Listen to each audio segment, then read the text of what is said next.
Welcome to Ancient Tweets, where we explore the dark times. 100 years have passed since 2026, right before the Great Transition, and we still don't understand what was going on in the Iran-American conflict. In the studio, Neomask Moonshine. Carla Maxington. hope lost. So 2026 Iran against the USA, 100 years ago. Carla, do you think the elites are hiding everything? Of course, it was a crisis of elite control, leading to a new order. Maybe there was an opportunity for cooperation.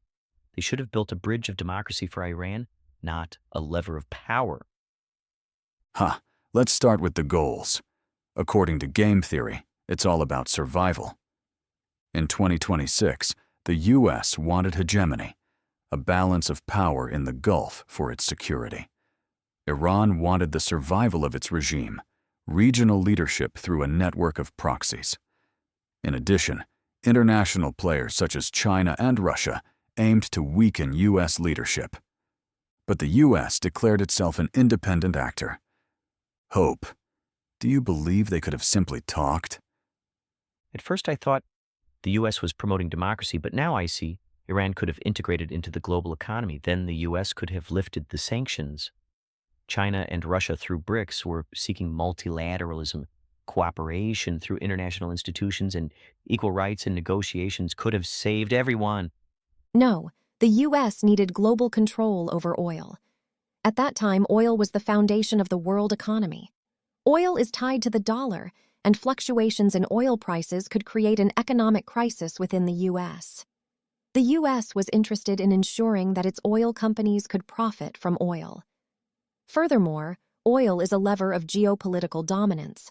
Through oil, the U.S. can influence China and Russia, which are very dependent on oil. The U.S. did not want control over oil transportation to be in the hands of other countries. What is the context? U.S. enemies, Iran as a threat, China and Russia as revisionists. And North Korea? Are you kidding?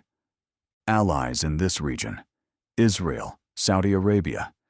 Oil is a tool of hegemony. For Iran, oil is survival. 90% of exports go through the Strait of Hormuz. For other antagonists, it's a vulnerability.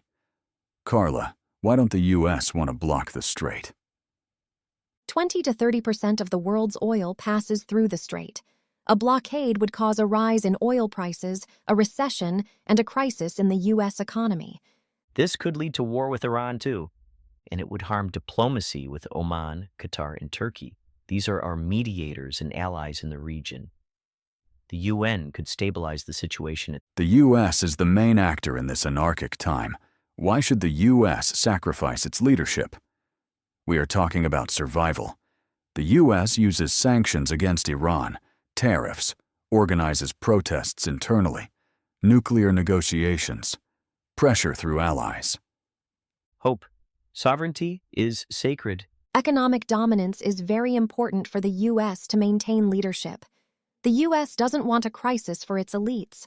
This could provoke a revolution within the U.S. The U.S. is an actor in international institutions, and they could gain more through cooperation. By isolating themselves, the U.S. is harming itself. Let's numb the pain. So, what was the U.S. strategy? The U.S. devised a multi-stage plan. They first weaken Iran with sanctions, a nuclear agreement, and proxies, while simultaneously strengthening their coalition with Israel and the Arabs to encircle Iran. Then they use the threat of escalation to force Iran to the negotiating table and accept U.S. terms. What if Iran doesn't accept the U.S. terms? The U.S. could use a democratic approach through the IAEA and the UN. We in the U.S. don't trust anyone. What if the IAEA and the UN don't take our side? How did the strategy play out? Did the U.S. get the desired result? So, successes. Damage to Iran. Economy in ruins. Isolation. Downsides. Blowback for the U.S. Attacks on bases.